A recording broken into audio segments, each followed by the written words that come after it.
Салам телекөрүүчү, мен сиздерге коронавирустан сактануунун жолдорун кыскача айтып берейин. Сиздер болсо көңүл буруп туруңуздар. Кайда болсоңуз да бети колду сабундап жууганга аракет кылыңыз. Анткени гигиенаны сактоо менен биринчи кезекте оорунун алдын алабыз. Жугуштуу бактериялар бир нече саатка чейин өлбөйт. Андыктан кайсы бир буюмду кармагандан кийин колуңузду медициналык спирт же антисептик менен тазалаганды унутпаңыз. Бул каражаттар жугуштуу бактерияларды жок кылары эсиңизде болсун. Бет кап жугуштуу бактериялардын жайылышына тоскоолдук кылат. Андыктан коомдук жайларда жүргөндө бет капты тагынганды унутпаңыз. Эгерде зарыл ишиңиз болбосо, үйдө эле отурганыңыз дурус. Көчөдө башка адамдар менен жакын болуудан сактаныңыз. Кол алышы учурашууга милдеттүү эмессиз. Эң негизгиси баш ийкеп чын дилден көтөрүңкү маанайда саламдашып алик алып койсоңуздар жетиштүү.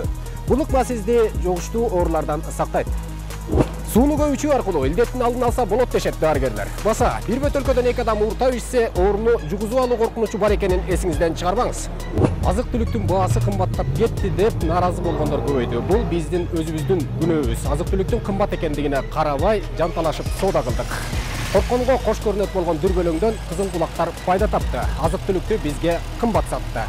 Бул жалпы элдин аракети, соодагерлердин жоругу жат көрүнүш. Бул биздин бүгүнкүбүз. Эртеңче оору айыгат, илдет кетет. Сиз менен биз эртең да көрүшөбүз, учурашабыз, сырдашабыз, аласа бересе кылабыз. Ошол жаркын келечекке бирге баралы. Жаман сөздөн, жаман көздөн сак бололу.